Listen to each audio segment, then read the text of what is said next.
A todos los presentes, ingeniero Ricardo Canese, y en tu persona a todos los parlamentarios del Mercosur presente, a todos los integrantes que se encuentran aquí del Congreso Nacional y a todos los compatriotas que nos están viendo a través de las redes sociales.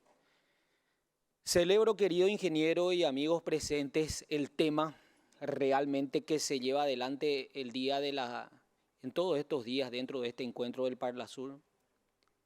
Considero de que este es el punto trascendental de la historia del Paraguay y más allá de la historia del Paraguay en la actualidad como realidad de nosotros los paraguayos. Quiero hacer esta breve introducción porque muchos dicen de que nosotros escarbamos mucho en la historia y que vivimos mucho en el pasado para justificar el presente. Y que a diferencia del Paraguay, existieron otros países como Alemania y más, tuvieron otros acontecimientos sociales desde el punto de vista bélico mucho más terribles y sin embargo se recuperaron. Pero vamos a analizar acá en el transcurso de la presente exposición cuáles son las grandes diferencias que nos separan de aquellas realidades, como el caso de Japón o Alemania, que enfrentaron una destrucción total, incluso la detonación de la bomba atómica, y que nos hacen diferentes a nosotros los paraguayos y sobre todo en qué momento y por qué. Y para ello quiero hacer saltar a determinados momentos de la historia para comprender esta exposición. Adelanto, no será solamente eminentemente histórica, sino que también será filosófica, sociológica y que analizaremos incluso algunas corrientes económicas. Pero para dar paso a ello quiero comenzar con los puntos resaltantes de la historia del Paraguay que nos hicieron a nosotros ser especiales dentro del concierto de América y del mundo en ese momento. ¿Y por qué digo esto? Porque Asunción fue fundada como amparo y reparo de la conquista.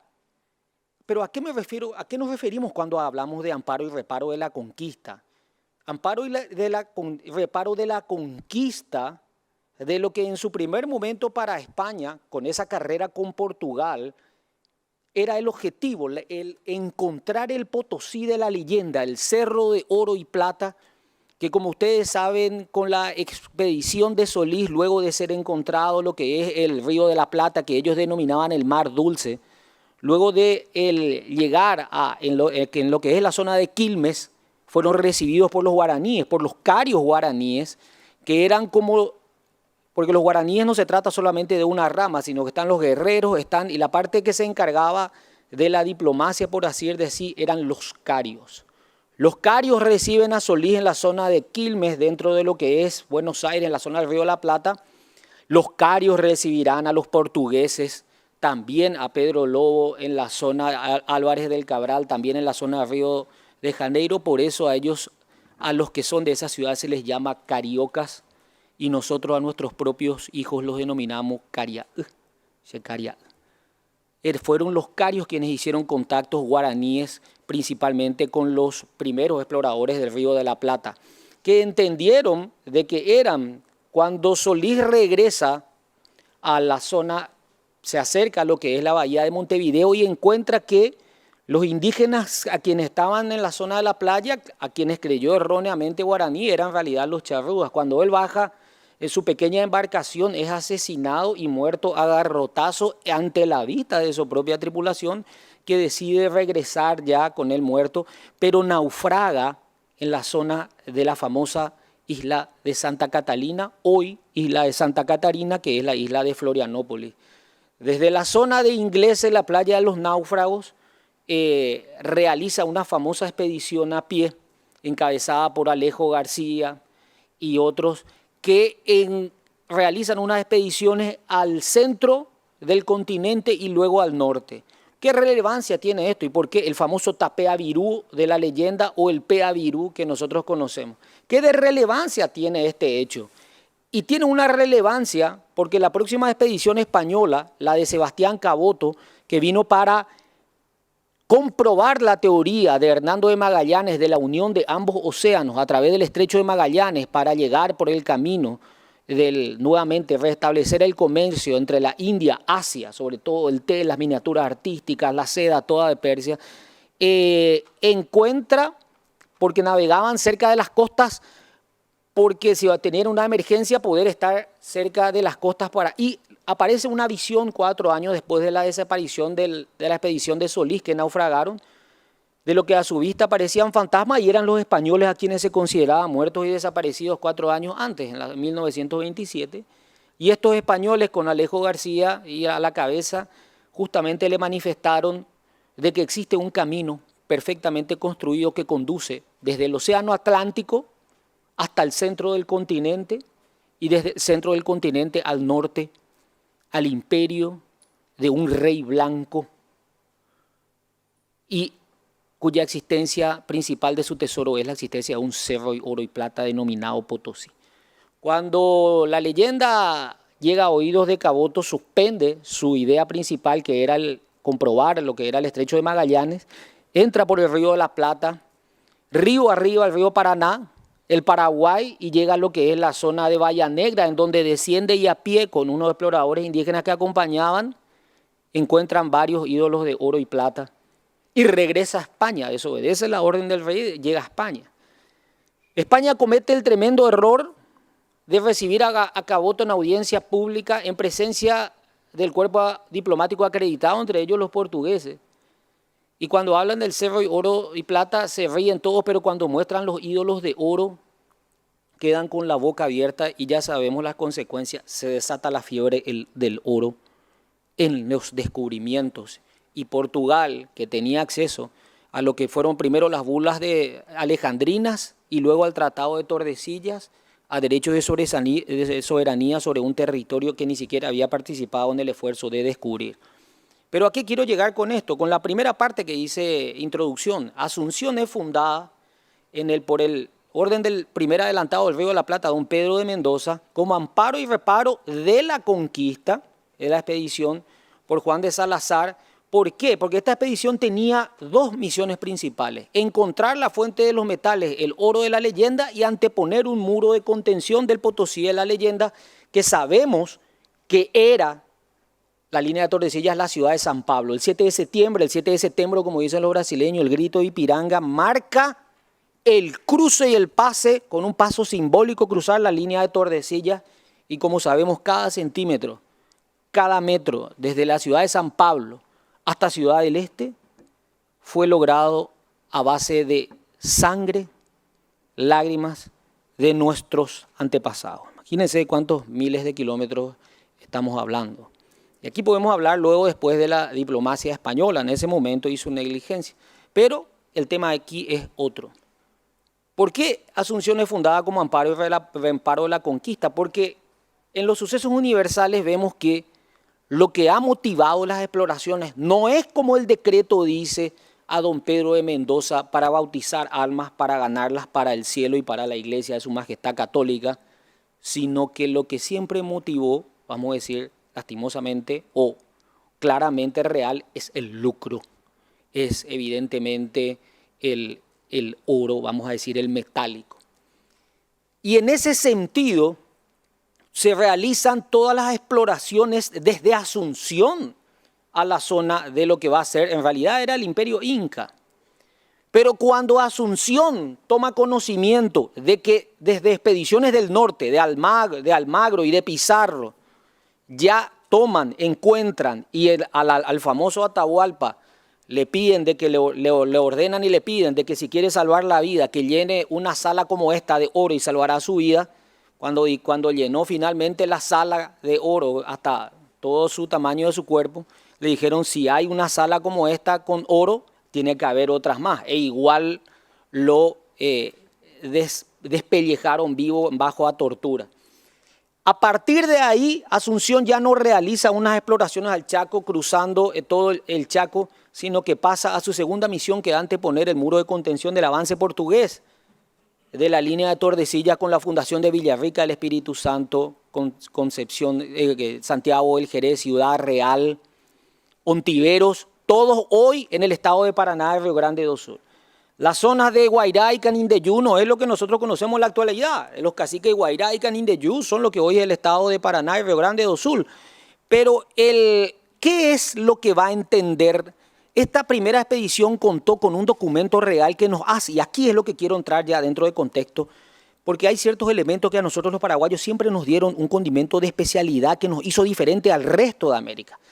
La primera de ellas es la cédula real del 12 de septiembre de 1537 que usó don Pedro de Mendoza, que fue un adelanto de la democracia ya, imagínense, 400 años antes, estamos hablando del quinto centenario, estamos hablando cuántos siglos antes, que decía que ante la ausencia del gobernador, los oficiales tenían el derecho en cabildo de elegir a su propio gobernador por voto, y así eligieron por unanimidad a Domingo Martínez de Irala. Irala es considerado el primer hombre paradigmático de la historia del Paraguay. ¿Y por qué primer hombre paradigmático? Y porque es él el quien va a entender que los guaraníes respetaban más el lazo de la sangre que el de la espada. Y él mismo da el ejemplo y toma como esposa a la hija del cacique, de la cual nace Úrsula, que va a ser la principal patriarcal, vamos a decir, matriarca de las principales familias del Río de la Plata. Hasta el día de hoy, incluso los principales próceres de argentinos tienen una familiaridad con los yegros, hasta con el doctor Francia, hasta todo, Juan José Paso, Mariano Moreno, Cornelio Saavedra, el doctor Manuel, todos tienen un principio común y provienen de esa. Y cada oficial español tomó como esposa, no, y acá quiero entrar, y me va a disculpar la audiencia, no con un afán simplemente de una necesidad física al encontrarse tanto tiempo solo los hombres, sino que esa unión se legalizó porque por decreto esas indígenas recibieron el título de doña. Y quiero acá, con las disculpas de los grandes compatriotas latinoamericanos, hacer la pequeña diferencia de lo especial del caso del Paraguay, porque esto no sucedió en Perú, no sucedió en Bolivia, no sucedió en Ecuador, en donde hasta el día de hoy existe una pequeña minoría blanca, que no pasa del 10%, y una gran mayoría, un 90% indígena pura, autóctona. Yo no voy a entrar aquí a analizar por qué los españoles en el descubrimiento no tomaron la misma decisión en el Paraguay.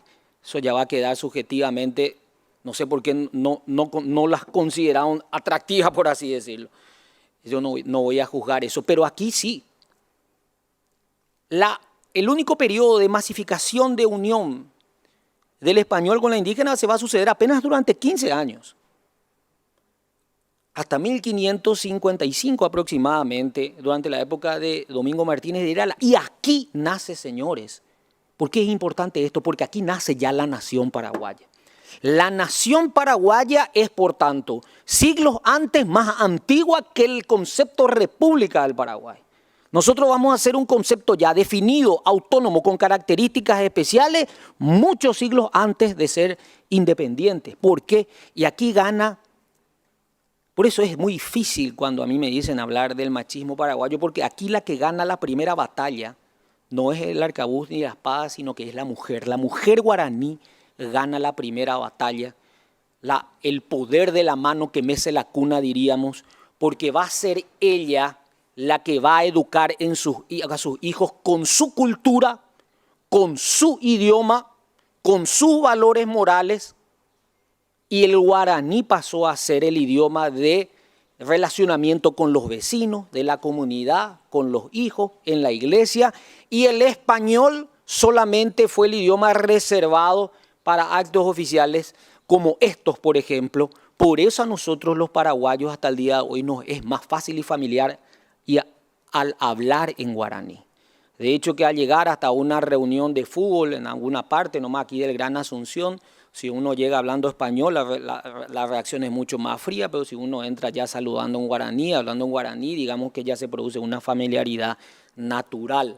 El primer punto, el hombre paradigmático, es sin duda alguna Domingo Martínez de Irala.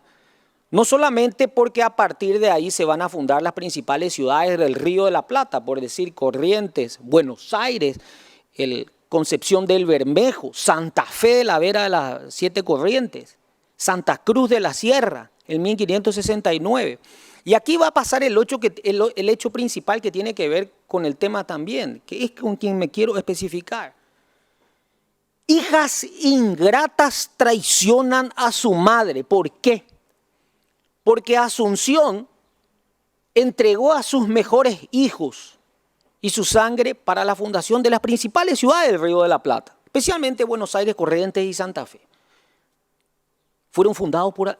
Muy poca gente sabe que no pasaron de 18 españoles y casi 100 criollos, hijos ya de mujeres guaraníes, quienes fundaron en un centenar la ciudad de Buenos Aires de 1580. ¿Por qué? Porque la fundación que ellos dicen cómodamente y no entienden, de 1536 no pasó de un pequeño asentamiento que duró meses. La verdadera fundación ocurrió con Juan de Garay en 1580. Vuelvo a decir, 18 españoles y más de 100 criollos, con mujeres y varones pequeños de esa relación, que entre otras cosas llevaron su costumbre del mate y del tereré. Y sobre todo sus costumbres. Es muy difícil, lastimosamente, que eso recuerden, pero que es así. Y luego pasó esa costumbre a Montevideo. Pero paradójicamente va a ser la decisión de otro gobernador del Paraguay, quien en 1617, en razón del vasto territorio que abarcaba la provincia gigante de las Indias, cuyos límites, como ustedes saben, el Caribe, la Patagonia, el Océano Atlántico y 200 leguas sobre el Océano Pacífico. La provincia del Paraguay tenía 200 leguas sobre el Océano Pacífico. ¿Ustedes pueden creer eso?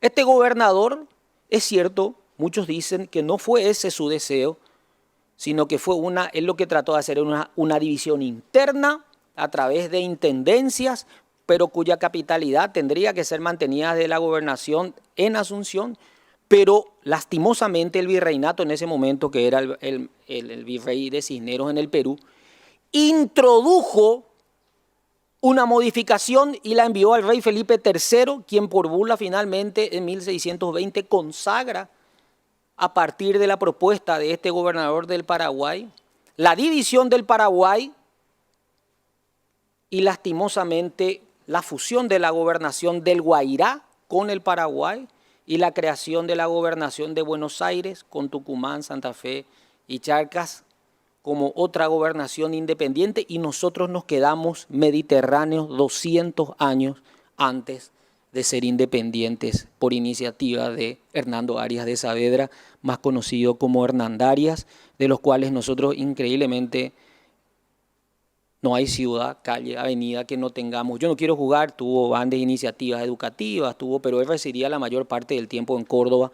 Su hermano, Hernando de Trejo y Sanabria, fue el fundador de la Universidad de Córdoba, y ahí es en donde tenía sus grandes plantaciones de tabaco. Residió la mayor parte del tiempo en Córdoba.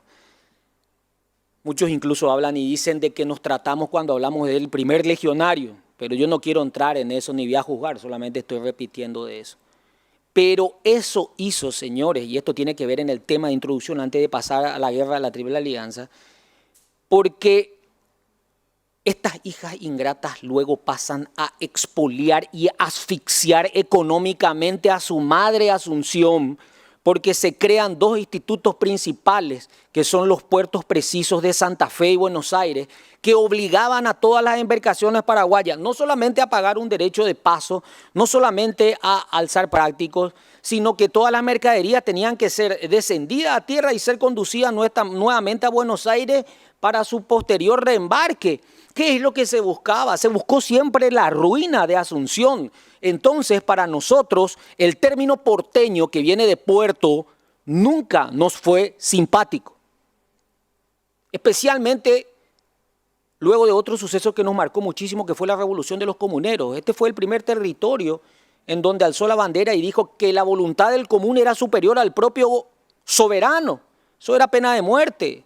Y aquí se escribe, y es lo que siempre analizamos, tanto en el IRPE como en mis alumnos en la facultad, que se escribió una de las páginas probablemente de mayor coraje y heroísmo ya en la historia del Paraguay durante la época colonial, donde nada menos que viene el juez pesquisidor de la audiencia de Charcas, José Antequera y Castro, a levantarse e informarse sobre este levantamiento comunero que había depuesto al gobernador Bernardino de Cárdenas aquí en este mismo recinto, porque aquí mismo, donde está el edificio antiguo del ex colegio militar, funcionaba el colegio de San Carlos y también anteriormente era el colegio jesuítico, estaban almacenadas todos los productos de los jesuitas, finalmente que con Bernardino de Cárdenas tenían el monopolio del comercio, y se levantan en contra del gobernador.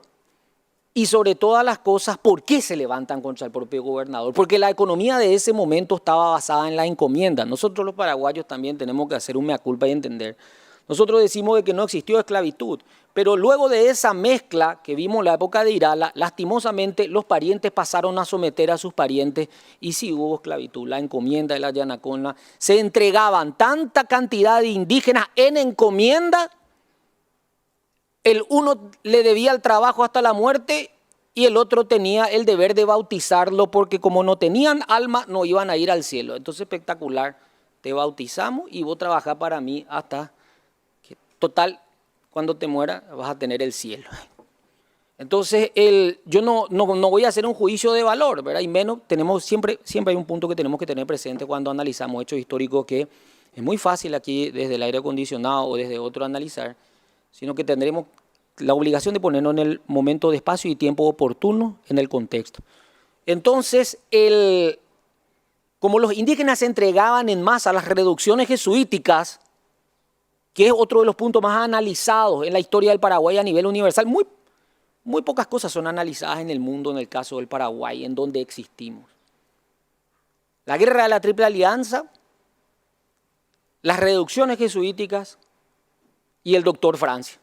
Luego desaparecemos del mapa mundial, vamos a decir, en materia histórica, mayor o menor grado ya los otros temas. Pero como los indígenas se entregaban en masa a las reducciones jesuíticas para no caer preso dentro de los llamados, de las encomiendas que establecían la base económica de sustento de Asunción, se levanta el Cabildo de Asunción.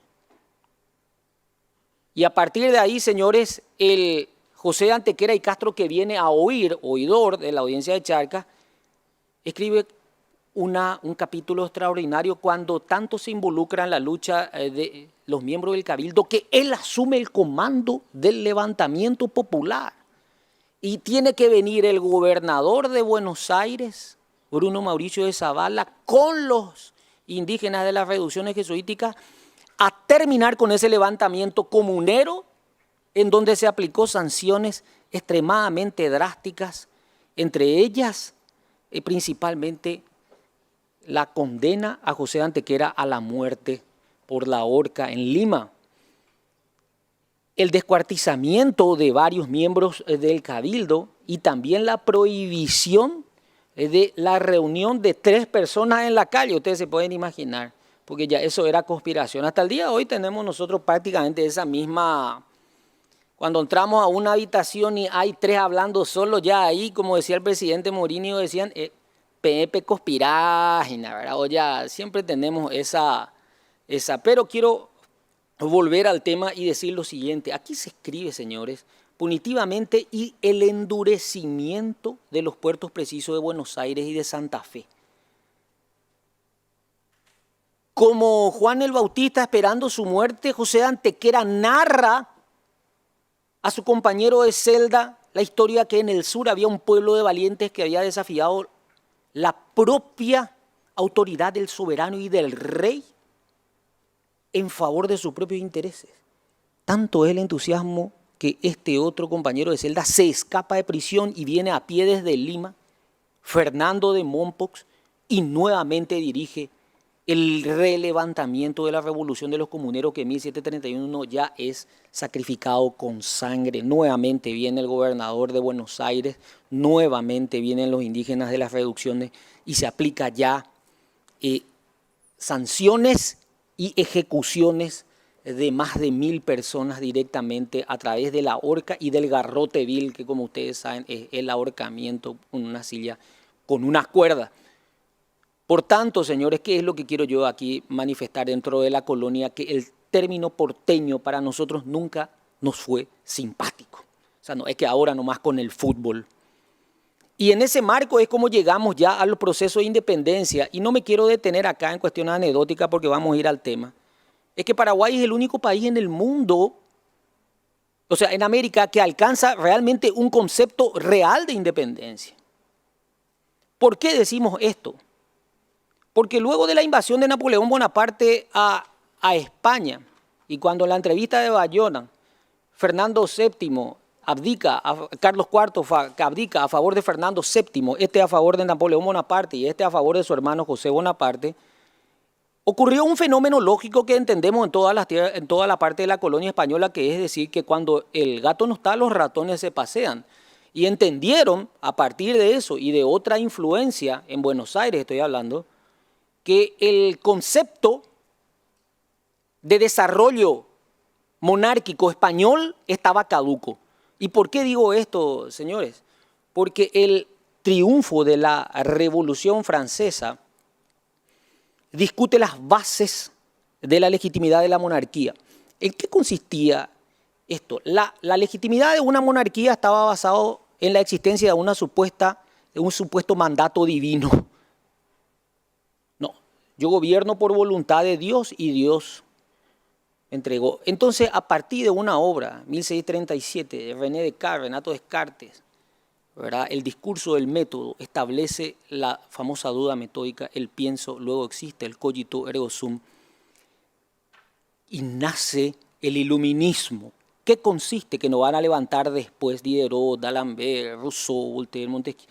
¿Qué significa eso en cristiano? Y voy adelantando para no separarme mucho del tema.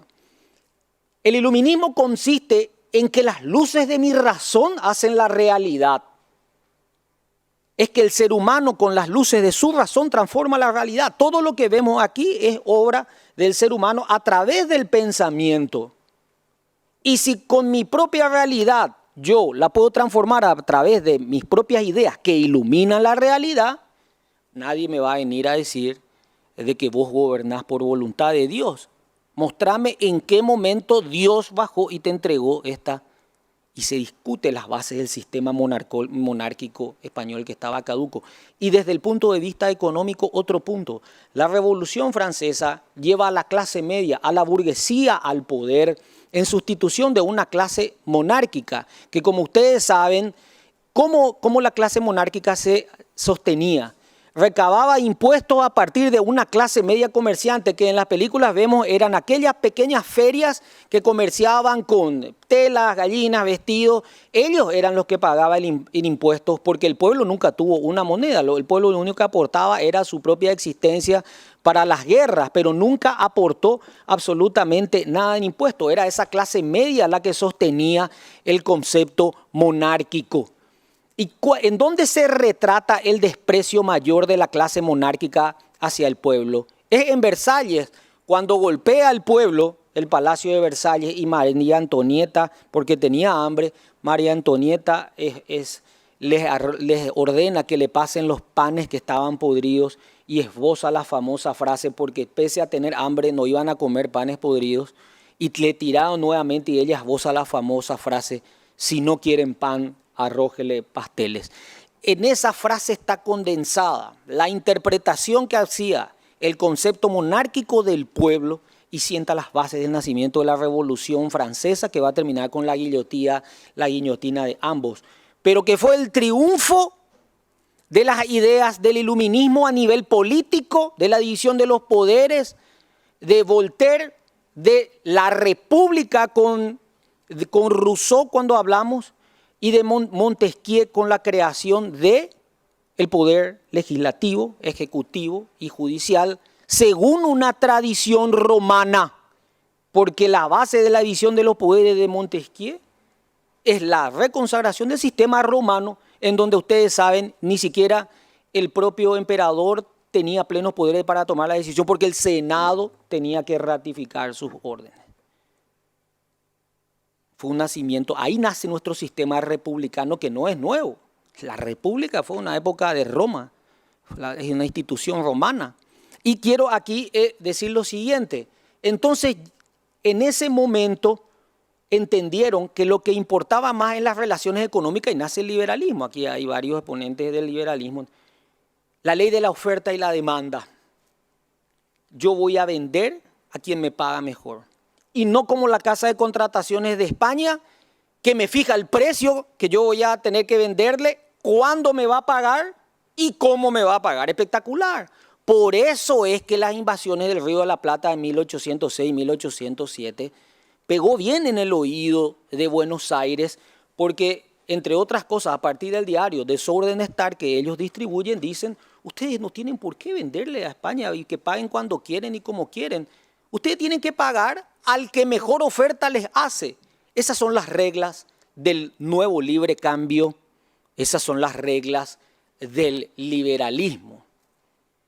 Y por supuesto eso socava la legitimidad. Por eso es que el proceso de independencia español era una fruta podrida al cual había que simplemente dar un empujón.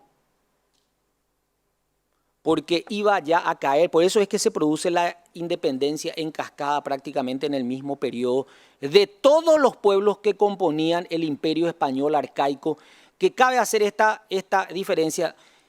El imperio español arcaico nunca basó de su crecimiento económico extractivo, nunca construyó una industria nacional o un comercio interno nacional que le permita, luego de contar con la parte extractiva, pasar a otro nivel del desarrollo económico con la industrialización, como sí lo va a hacer el imperio británico, a través, sobre todas las cosas, de la revolución industrial, la producción en serie de productos. O sea, ya tenían otra visión anglosajona y ahí incluso podemos pasar a la ética protestante, Max Weber, la diferencia del desarrollo hispánico-católico del anglosajón protestante. Eso ya es tema de otro costal, vamos a analizar en otro momento.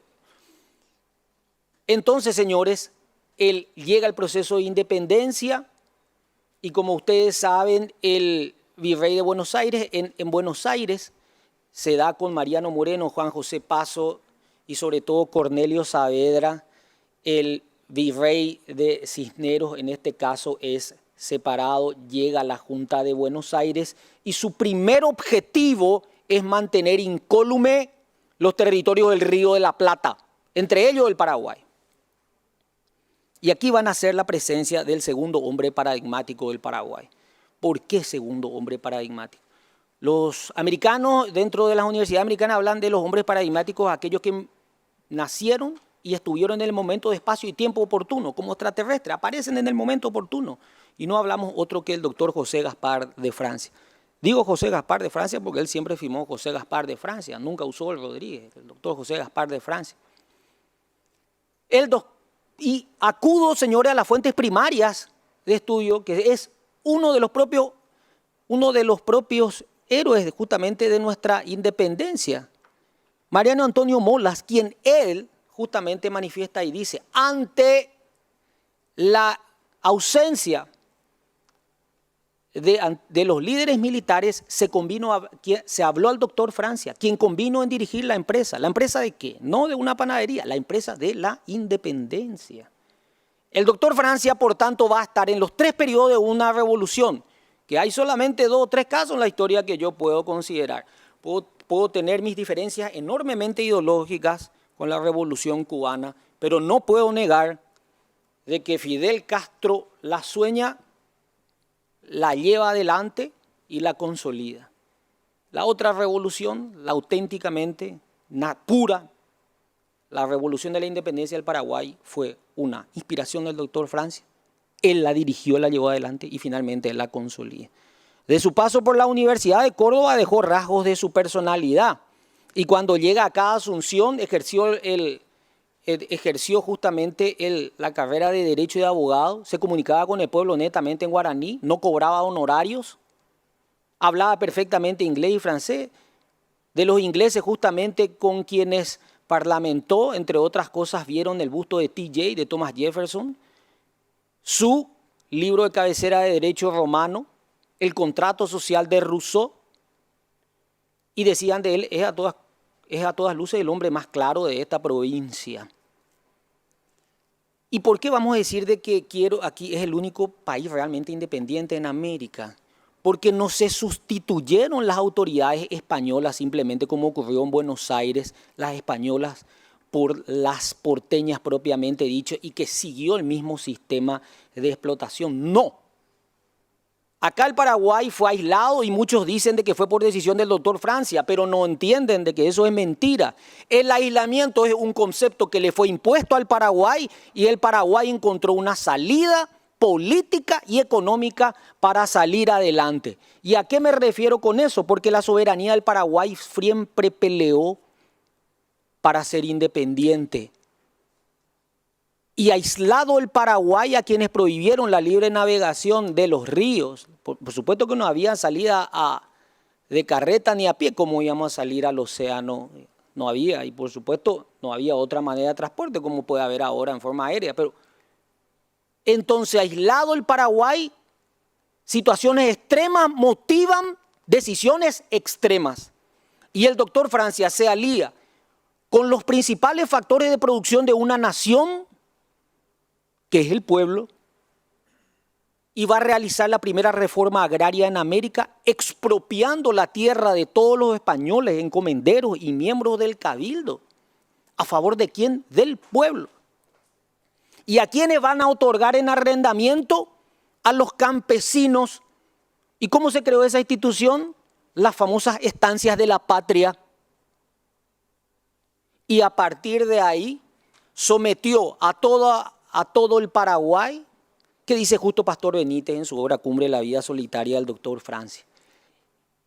El claustro, la vida del claustro, clase militar de la Universidad de Córdoba se extiende sobre el Paraguay. El doctor Francia desde su época de estudiante ya sabía lo que iba a hacer aquí en el Paraguay.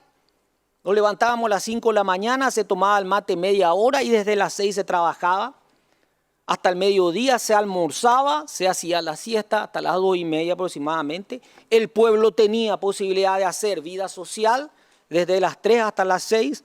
¿Por qué esto? Porque a las 7, 7:30 ya todos tenían que estar, cenar y dormir porque al otro día se trabajaba. La holgazanería estaba aponada por ley.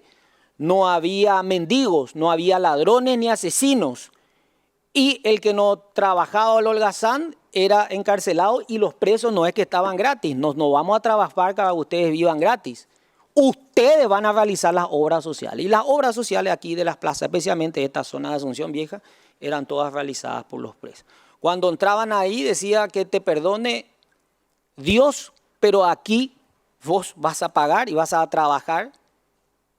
Y el Paraguay se mueve, prácticamente l'État se mueve, como diría Luis XIV en cierta manera.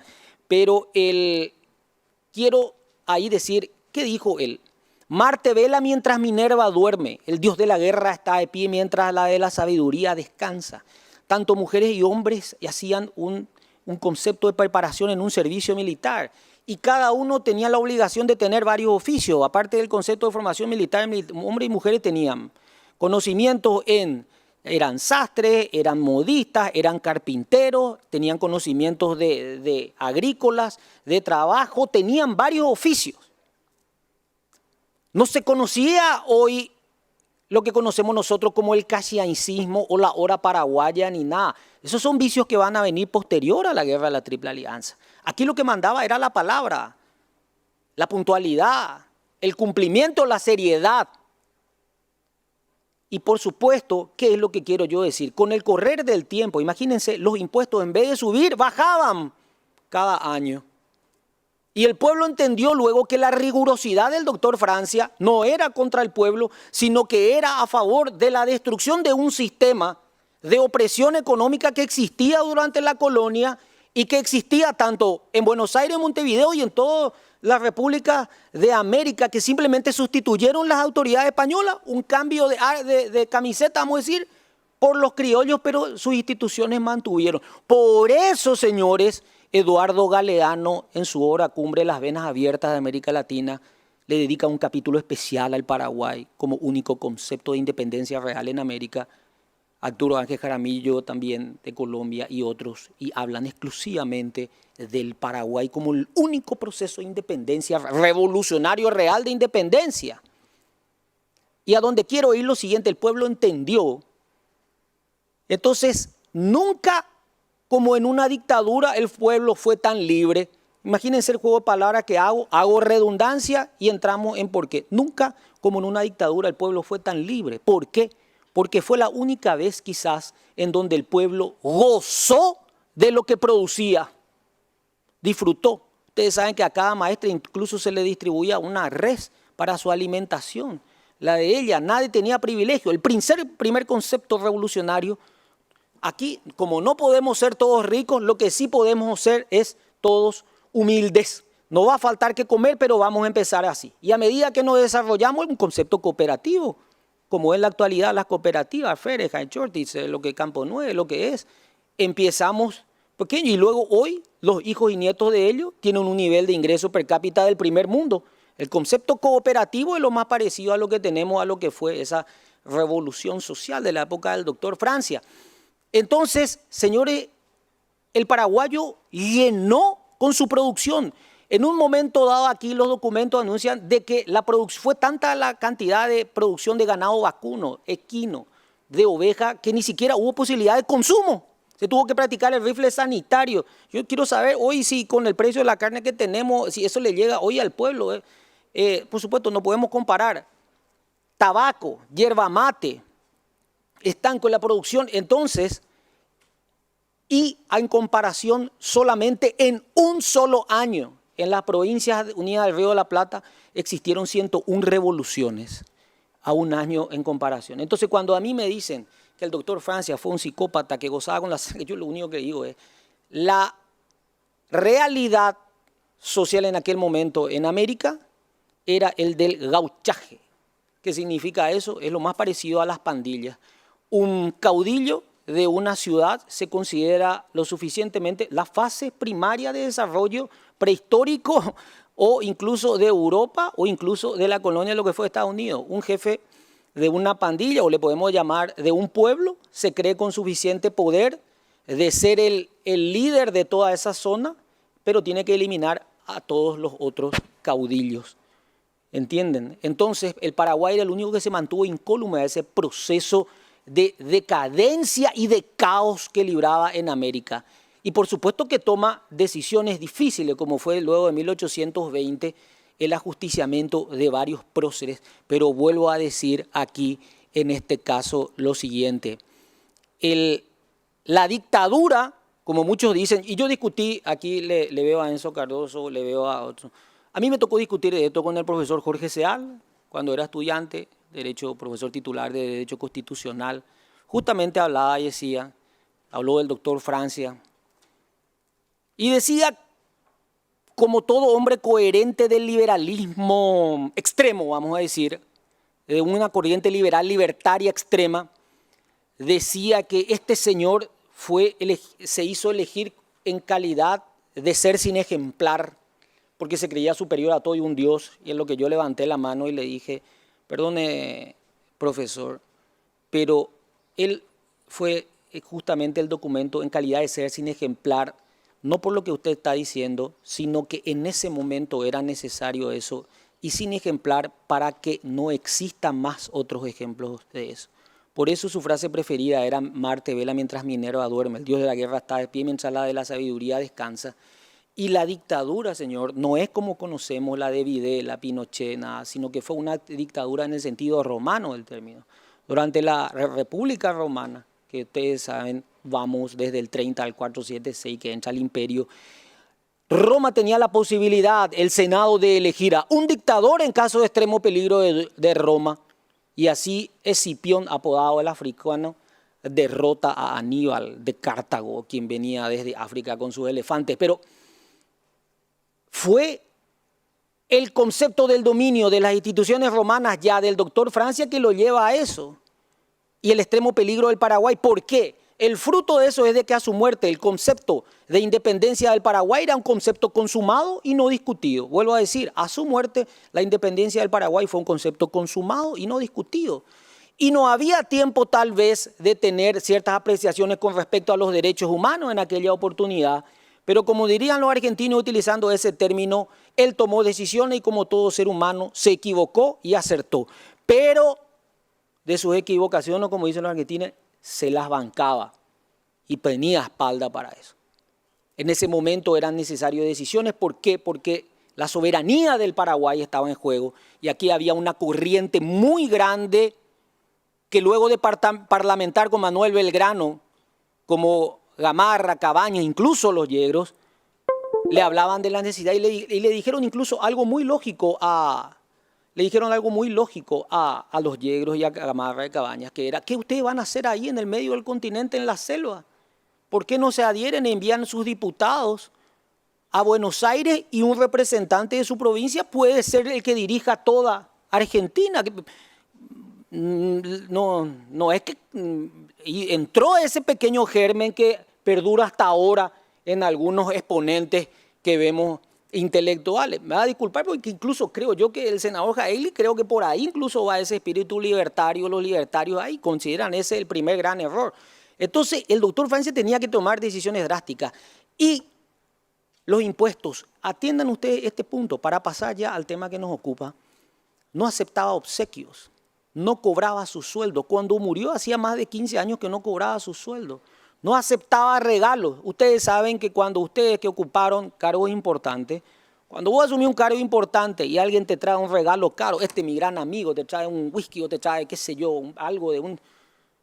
Si yo regalo 100.000 guaraníes, yo le voy a preguntar, che, pero ¿qué te pasa? Pero cuando la limosna es grande, señores, hasta el santo desconfía. Y si yo hago un obsequio tan grande es porque en un momento dado va a sonar tu teléfono y yo te voy a deber favores.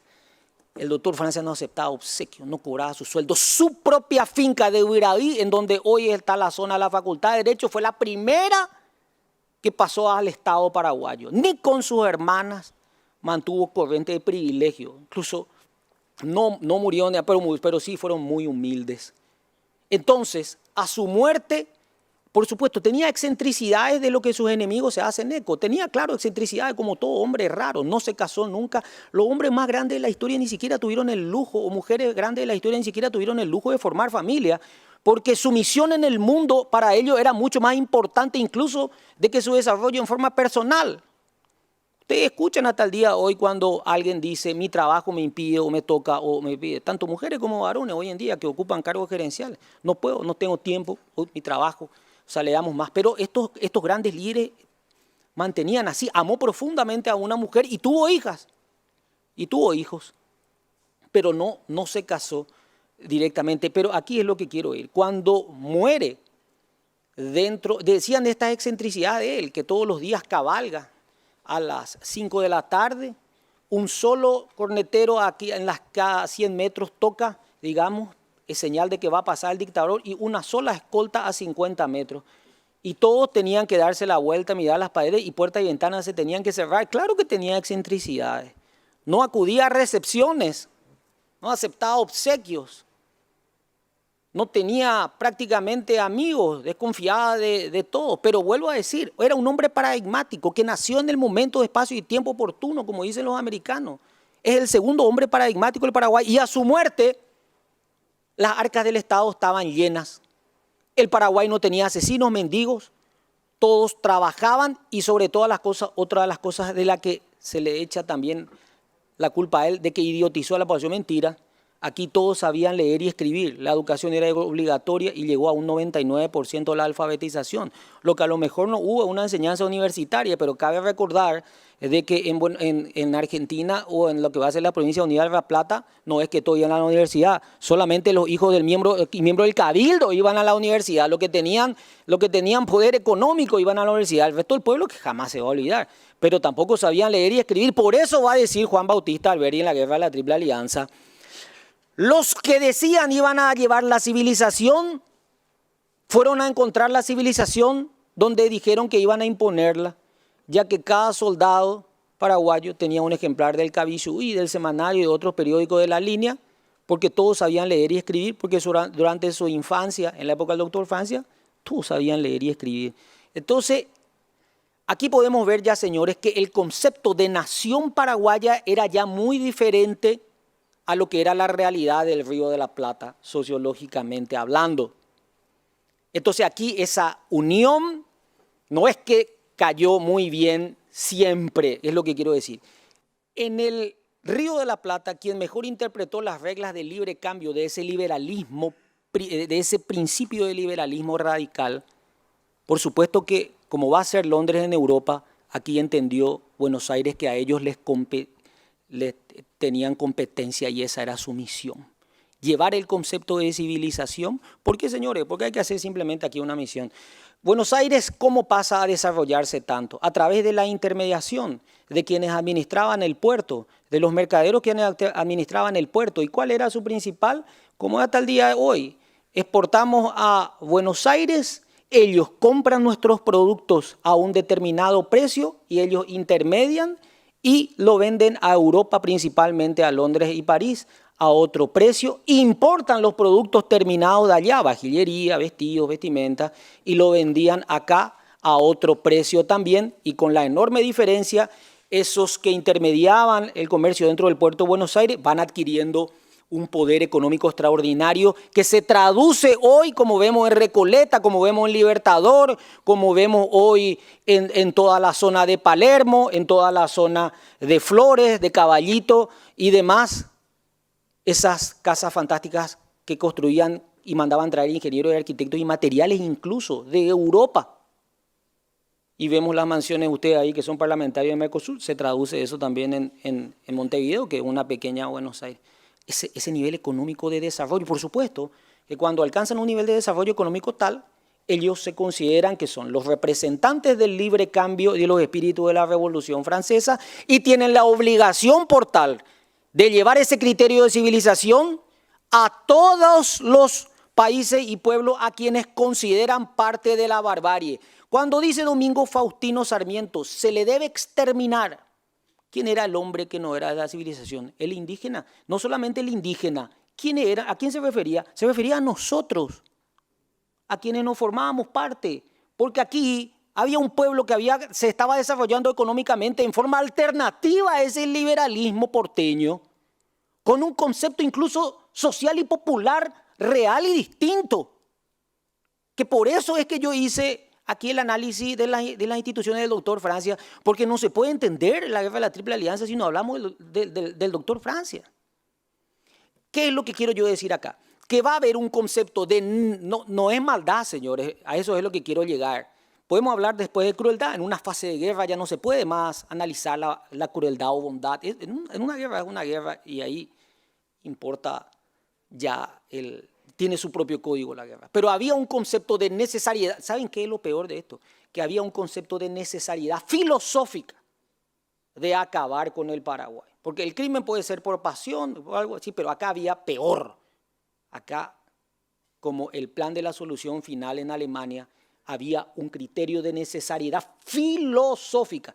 Porque Domingo Faustino Sarmiento va a escribir un libro, como ustedes se llaman, Facundo, Civilización y Barbarie, la historia del exterminio del gaucho y también de las pampas, la eliminación de los indígenas, la expedición Roca. Buenos Aires se creía con tal, y ¿qué dice justamente un poema de Goethe sobre el punto? ¿Qué importan los estragos si los frutos son placeres? ¿No mató acaso Tamerlán a miles de seres? ¿Qué dice? Ese primer liberalismo justifica los estragos que va a hacer conforme va a disfrutar de los beneficios. La primera fase hace el trabajo sucio y la segunda y tercera ya somos inocentes y todos están. Yo les pregunto a ustedes, desde la ciudad de San Pablo hasta Ciudad del Este, ¿ustedes creen que en esos estados, esas poblaciones, ahí de Paraná, Curitiba, Río Grande, San Miguel, Santo Ángelo, qué sé yo, podemos hablar, saben de que sus antepasados conquistaron esos territorios en base a sangre, llanto y lágrimas de otros? No, ni les importa. Y son buena gente, pero sus antepasados hicieron lo necesario en ese momento oportuno con las banderas paulistas, más conocidos como bandeirantes, que hace no más de 20 años fueron reconocidos como héroes nacionales.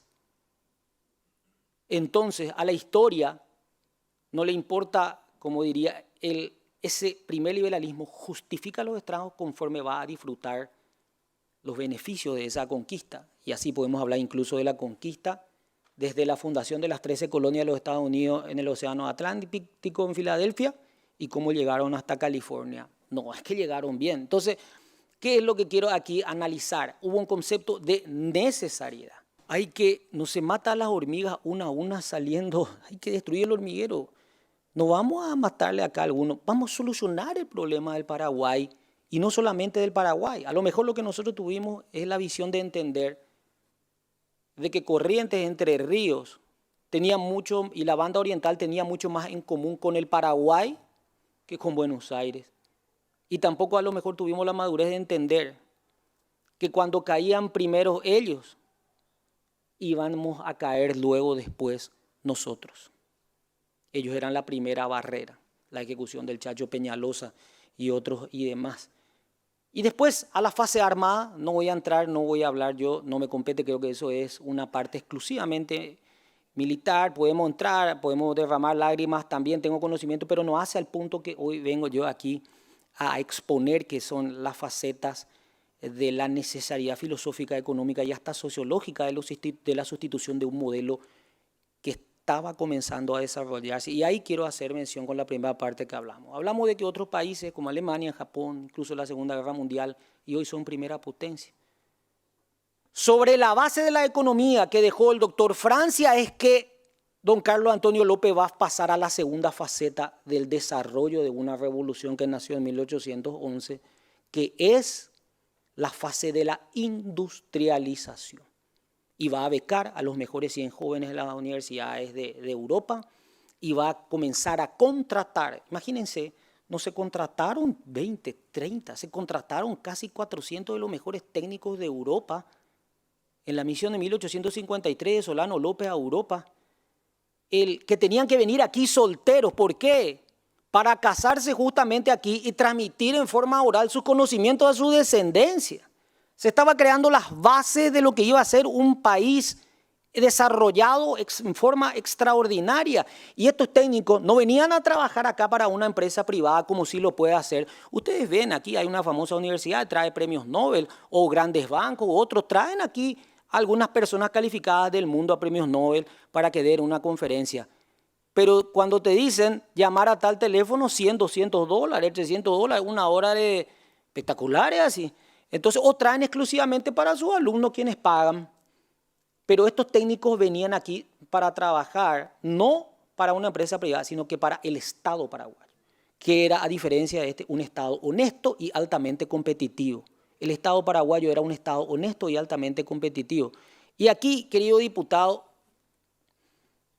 vos lo pudiste palpar en persona el desprecio, vamos a decir, de quienes tienen todavía ese pensamiento porteño, diría, o de criterio de civilización, porque nosotros hablamos mal el español. No existe, nosotros tenemos nuestro propio idioma acá, si convivimos con dos idiomas oficiales. Es imposible que nosotros hablemos un español de Castilla. Esto no es locura, una falta total de respeto, Quienes mantienen aún ese criterio de civilización de esa manera, tienen todavía este antiguo pensamiento. Porque yo estoy seguro de que si vos hablas en guaraní vas a hablar de filosofía, incluso con mayor conocimiento de vida y testimonio.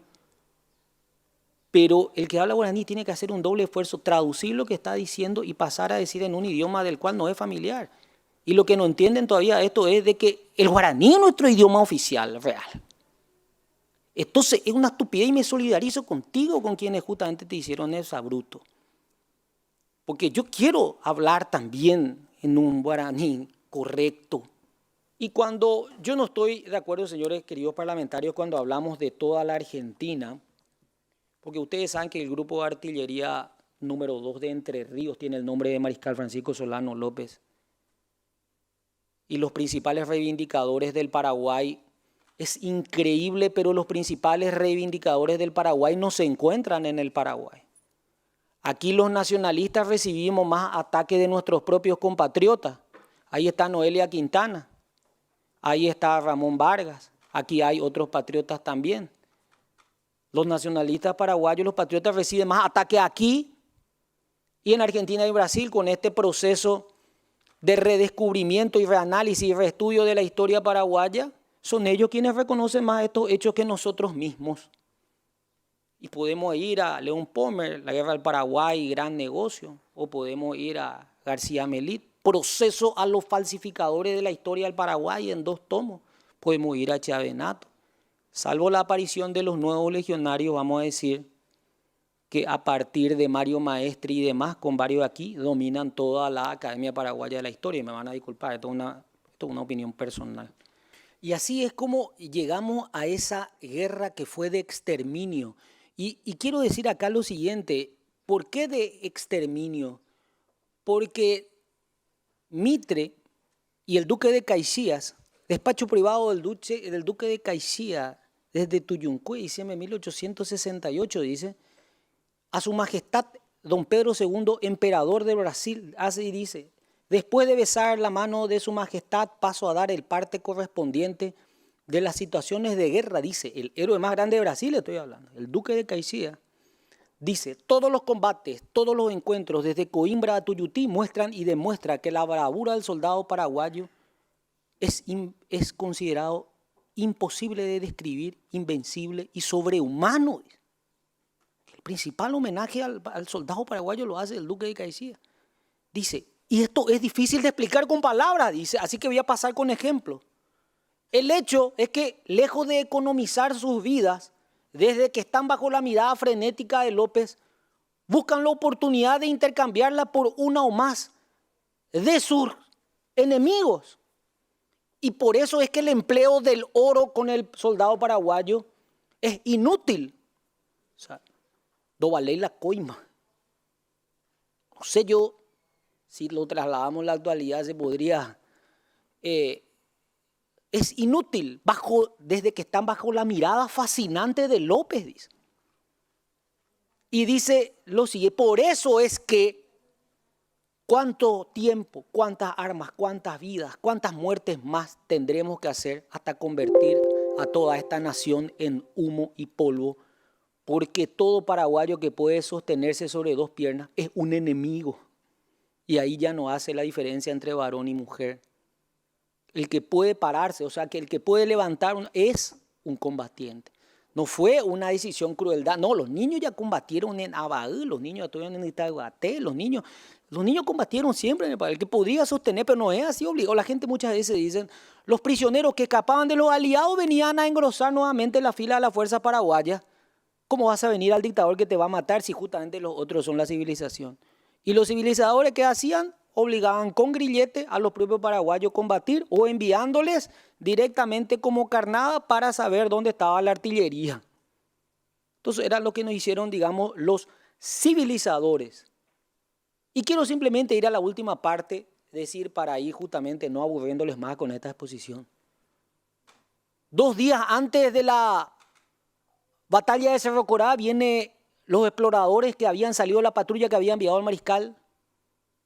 Y llega al cuartel del mariscal y le dice, en 2 días más, mariscal, están acá. ¿Y como cuántos son?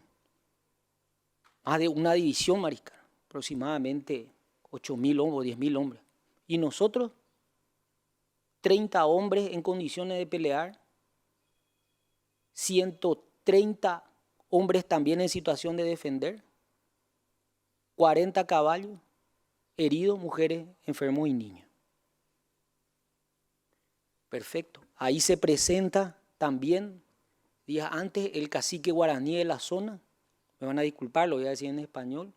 Le dice, mariscal, a vos y tu familia, donde te vamos a llevar, ni el diablo te va a encontrar. Agradece. Y ahí lo que tenemos que nosotros reivindicar es la coherencia del mariscal. Porque una cosa es decir, como hizo él el juramento en el Cabildo de Pilar cuando dice, esta bandera sagrada caerá solamente en mis manos, en mi última chinchera, en mi última batalla. Pues eso es fácil de decir. Pero es difícil cumplir porque nadie quiere morir nomás así. Especialmente cuando todo está perdido. Como decían muchos, como decían incluso los parientes del mariscal, ya está todo perdido, como lo hizo José Verge. ¿Para qué? Ya, esto está todo solucionado. Pero si él no moría, nosotros no íbamos a tener el orgullo de ser paraguayos. Nosotros no íbamos a tener la garra guaraní, que es cuando nos sale como algo atávico o lombrosiano. Cuando digo yo lombrosiano, los que son abogados van a entender la famosa teoría del criminal nato, que por facetas incluso físicas se puede reconocer. Bueno, por características atávicas lombrosianas, nosotros tenemos el concepto de la garra guaraní del vencer o morir. Hoy una corriente que una fase, lastimosamente, y me va a disculpar el ingeniero Canese, que un nuevo concepto globalista está tratando de imponer que olvidemos. Por eso se quita el himno nacional, se quitó el juramento a la bandera, por eso se eliminan todos los conceptos de patriotismo, de la educación de los niños. Y se trata de imponer otras corrientes, otros héroes y otras corrientes de otros países, que respetando muy bien, aquí nosotros tenemos los nuestros. Porque con el respeto de que tienen los argentinos, parte de mi familia viene de allá, mi señora, todos son argentinos. José de San Martín no participó en ningún aspecto del proceso de independencia argentino. Cuando llegó él, Cornelio Saavedra, Mariano Moreno, Juan José Castelli y el Belgrano ya tenían hecho. Finalmente cruza el histórico, cruza los Andes, no se le puede desmeritar. O'Higgins también hizo un levantamiento enorme. También lo hizo Sucre, que también lo ayudó, y el famoso encuentro ya en Ecuador cuando hace con Simón Bolívar, parlamentan 6 horas, como diría mucho, entre hermanos, masones. Da media vuelta, regresa a España, el coronel Felipe Bogado, que viene con los granaderos. Pero a lo que quiero llegar es, ¿quién lo discute a San Martín en Argentina? ¿Acaso ustedes que son parlamentarios del Mercosur no saben que cuando se toca el himno argentino paran todos los autos y todo ello, ponen la mano en el corazón? Nosotros somos los únicos que nos burlamos de nuestros aspectos patrióticos, y como diría Juan Bautista Alberdi, López no tiene igual ni en Bolívar, ni en San Martín, ni en los más bellos ejemplos de heroísmo en el mundo, dice. Un argentino que ojalá se le entregue la ciudadanía honoraria, se merece. Y lo mismo pasa con Napoleón, ¿quién lo discute? Se vendió 2 veces el tipo a los ingleses, 2 veces se vendió, no es una, 2. Al final, o que ya la tipo, porque si hubiese sido coherente, hubiese quitado su espada al gran corso y hubiese muerto. Pero no, finalmente muere envenenado en un proceso de cianuro de 10, 12 años en la isla de Santa Elena. Pero a lo que quiero llegar es a la coherencia del mariscal. Le garantizan a él, vos y tu familia, en varias oportunidades, lo llevamos a Europa. Muchas cosas es realmente decir eso y cumplir. Entonces, el cacique, cuando llega él, agradece esos, y ahí se produce, señores, lo que dice el poeta, lo que dice Goicoechea Menéndez en la noche antes. El mariscal, al pasar revista a sus tropas, se encuentra con los espectros, con los fantasmas, porque llama a quienes sobrevivían por orden de revista. Soldados del 40, dice, a la orden de revista. Una sola sombra avanza. Algo de inmenso tenía esa sombra, dice el poeta. Ese hombre llevaba la bandera. Soldados del 42, a la orden de revista. Avanzan algunas sombras. Y finalmente dice, soldados del 46, a la orden de revista. Y solo le responde la noche con los vagos sollozos del viento y la oscuridad. Grande fue la sorpresa de Correa da Cámara cuando cruza finalmente el Aquidaván y dice, ese bastardo ya no se escapa, ya no puede fugir. Y se prepara, campamenta para la batalla, y grande es su sorpresa cuando en el campo de Marte se levanta el polvo y no fueron esos 8.000 hombres quienes proponen la batalla, sino que son aquellos 130 hombres con 30 caballos, con los que podían pararse, de los cuales el vicepresidente Sánchez, parapléjico él, en silla de ruedas, pero pidiendo una muleta, pidió un sable, y para su bendición también fue muerto en Cerro Corá peleando. Cuando la muerte ve, dice el poeta, que aquellos hombres venían a la muerte directa en la carga final, de ahí el término hasta la carga final, es como que la muerte contiene la respiración y recibe a aquellos hombres como guerreros poetas. Y muere Mariscal. Cuando muere, se arrojan los cambás sobre él, le rompes con la cureña los dientes, le cortan las orejas, el cuero cabelludo. Cada uno quería llevarse los dedos, un pedazo de o dictador de Paraguay. Elisa Lim aparece en el medio del campo de nadie, pese a no ser paraguaya, con la dignidad de la mujer paraguaya, y con su propia mano en tierra da sepultura al hombre que amó y a su hijo en el día más infeliz de una mujer, a 70 pasos de un árbol que hasta el día de hoy está en Cerro Cura. Entonces, ¿y por qué hago acá y hago una mención de la mujer paraguaya? Porque a la finalización de la guerra de la Triple Alianza, cuando ella regresó luego de todas las violaciones y vejaciones que fue sometida por los cambás, ella encuentra a cientos de niños abandonados en la ciudad y acá en Asunción. Y aquí quiero decir, ingeniero, de que una de esas niñas, uno de los libros de mi padre, Emancipación y Diplomacia, la misión de Solano López Madrid, se lo dedica a ella, a Isabel Rodríguez. Una de esas niñas de 11 años es llevada a Uruguay y vendida allá. Y con el tiempo ella, luego de casarse, viene con su familia a Uruguay. Y esa es la bisabuela de mi padre, ¿verdad? La abuela de mi padre son uruguayos de la zona de Tacuarembó. Vinieron acá, estuvieron ahí, fundaron incluso un club en el norte. Otros de sus hermanos van hacia Amambay y fundan el Club 2 de Mayo, que tiene el celeste y blanco por la bandera de Uruguay. Y se llama Panchito Rodríguez ese estadio, que murió en la guerra del Chaco, ya uruguayo.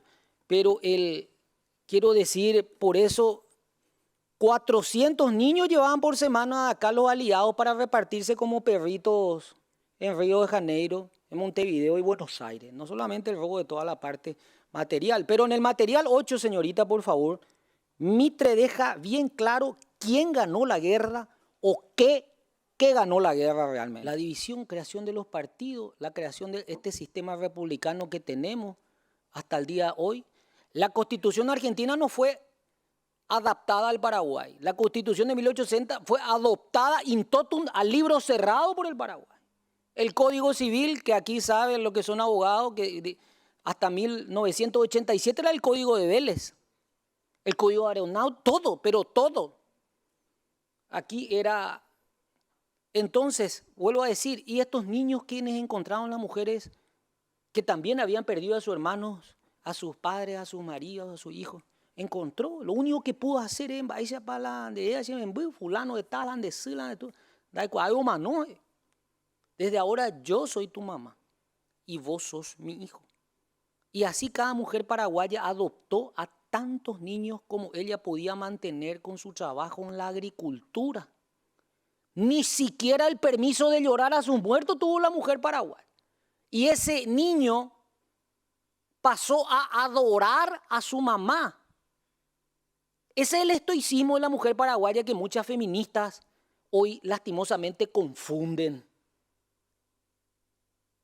No, fue una decisión de ella. Hasta el día de hoy el único cable a tierra que tiene muchísimos jóvenes para no perderse, caer en la droga, la palabra de la mamá, que muchas veces no tiene tiempo ni para ella misma, pero no importa la edad que tenemos, te va a esperar con la comida que a vos te gusta.